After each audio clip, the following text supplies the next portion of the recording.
Hi there, my name is Scott Sullivan. I'm with Advanced Alarm Systems. I'm going to give you a training on the fire alarm system at Koin Tower. We've got a Gamel FCI E3 series fire alarm panel here.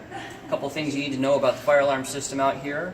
The office tower has a 3-minute positive alarm sequence on it, so any smoke detectors, and only the smoke detectors, will have a 3-minute delay for investigation purposes. Any of the outputs as far as HVAC control, elevator recall are all going to activate instantly. The fire department will be on their way. They get notified instantly also. So in the event of a smoke detection in the office tower, the system will give you a 3-minute delay except for the other outputs. So no evacuation strobes or evacuation messages will be playing. Any flow switches, pull stations, heat detectors will activate instantly. You will get the evacuation message, strobes, and all corresponding HVAC elevator recall also. The upper floors of the condo, the corridors are protected by smoke detectors and pull stations and sprinklers. Those are all going to activate instantly and evacuate the building. So what will happen here in an alarm condition, you'll see an event come up over the graphics computer at the front security desk. We'll show you that in a little bit. You've got alarm lights up here. These will turn red. You've got a whole bunch of lights here for your speaker select switches, and we've got some building bypass switches that we'll go over. The basics on the function keys here for the fire alarm system: you've got an alarm acknowledge button. That silences the tone in the panel only. It does not silence any bells and whistles out in the building. Trouble acknowledge also silences the tone in the panel only for troubles. This will acknowledge 10 events at a time. So if you've got 20 events, you're going to have to push it twice. Signal silence button. This is for your voice evacuation and strobes. If you've got a current alarm going on, you'll have an alarm light and you'll be evacuating the building in some of the floors. We do floor above, floor below, and active floor here. If you push this button once, it will silence all of the voice evacuation messages and turn off the strobes. It's a toggle button, so you're going to want to push it once. If you push it twice, you're going to turn it off and back on with that second push. Down here we've also got a speaker and strobe bypass buttons. These actually hold them from ever coming on. So if these are ever pushed, these will basically bypass all of your voice and strobe functions in the entire building, top to bottom. They will never evacuate, so be leery about pushing those unless there is an active event. Back up here to your reset button. This button here has two functions. It is a reset button and it is also the lamp test button. So if you push it, it will do a lamp test on the display. That is not a reset. If you want to reset the button, you need to hold it down for 5 seconds until it says resetting. So here we go. We'll go ahead and reset it. There we go. Now it's going to do a reset on the system. And you can tell everything's kind of going through its startup phase here. We've also got a menu button, edit backspace button, and an enter OK button. We can go through the menu options in here. It will tell you you've got a 40-second delay, actually 60-second delay, as it counts down every 5 seconds. Everything will work. It's basically just a listing in there saying it's going to go through and check everything else in the background. But if you do have a current alarm, it will pop up before the timer is done.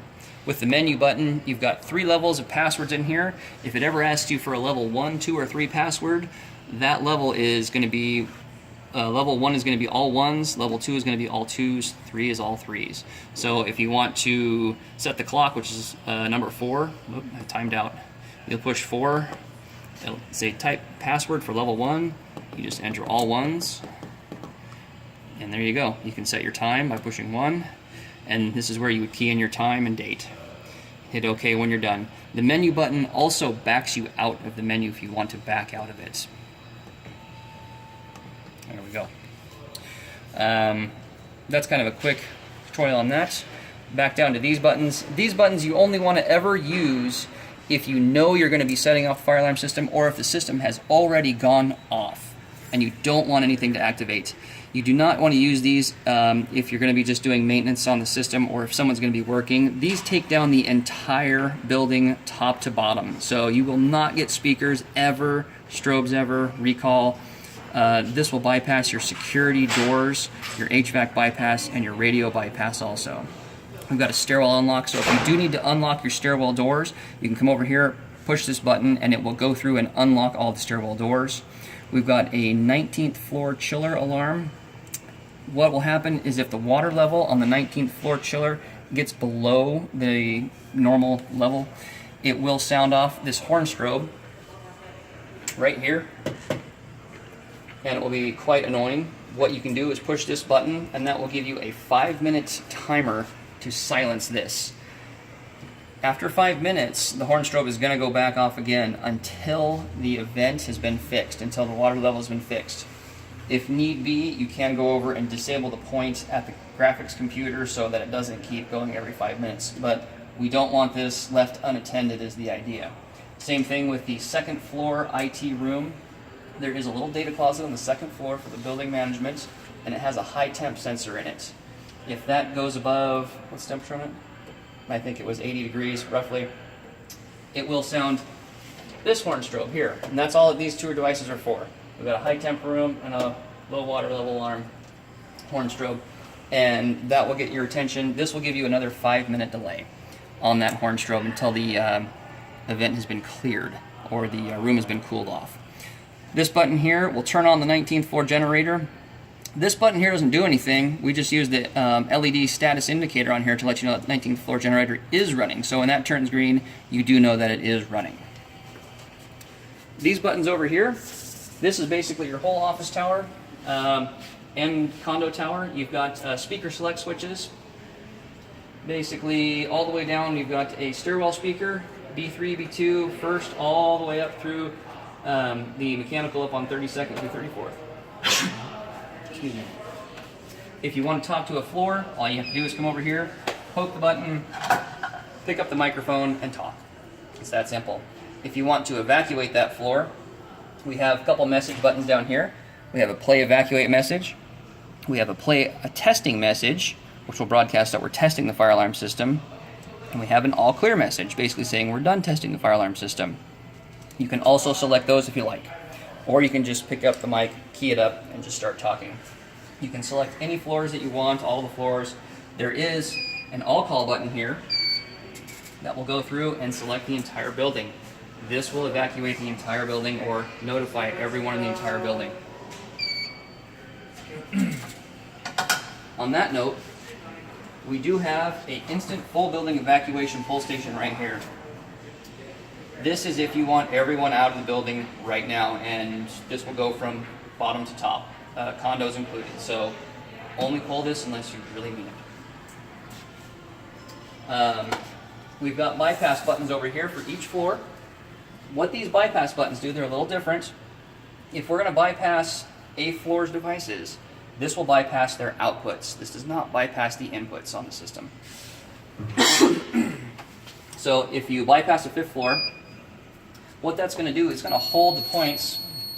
You're going to get a system bypass on trouble. It's going to hold the points off on that floor so that nothing will evacuate on the floor. You won't get any HVAC output. You won't get any elevator recall. And so on. The alarms will still come in. They will still report to monitoring, but nothing will happen. If an alarm comes in on any subsequent floor, in this case 4th or 6th, the alarms will sound on that floor, and these will activate. So you will evacuate the floor if there is a subsequent alarm on a different floor in the building.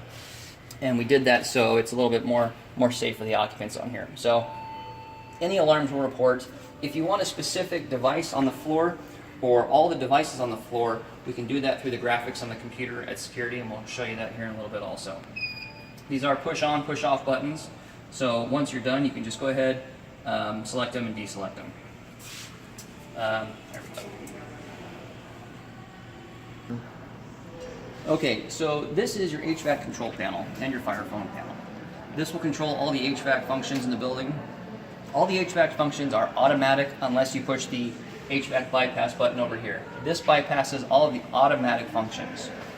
If the floor goes into alarm and you have that button pushed, nothing will happen. These are all manual override switches for all the HVAC. These will operate regardless of the position of the HVAC switch. So if you want to pressurize or purge a floor, you can go over here and purge a floor or pressurize. In an alarm condition, what will happen is the alarm floor will go into a purge mode, and the adjacent floors will go into a pressurized mode. And this will basically perform a sandwich kind of effect, making sure that the smoke doesn't travel to the adjacent floors by pressurizing these floors and purging the actual floor. You'll see the lights come on. Anything that comes up with a purge is going to show up with a red LED. Anything with a pressurized is going to be a green LED. That's kind of how you know the difference. We've also got fan controls.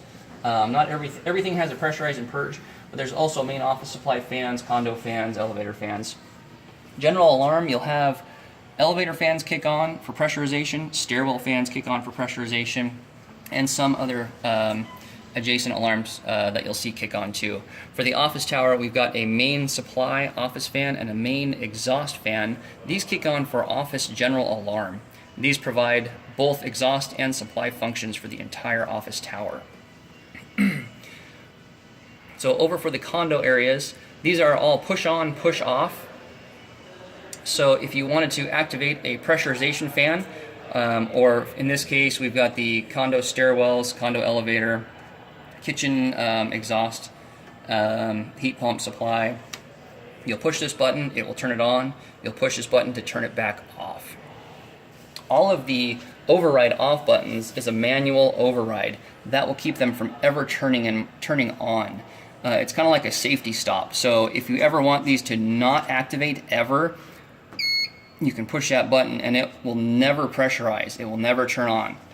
And it's if someone's working on the system, or if you know you're going to be doing something you don't want it to kick on.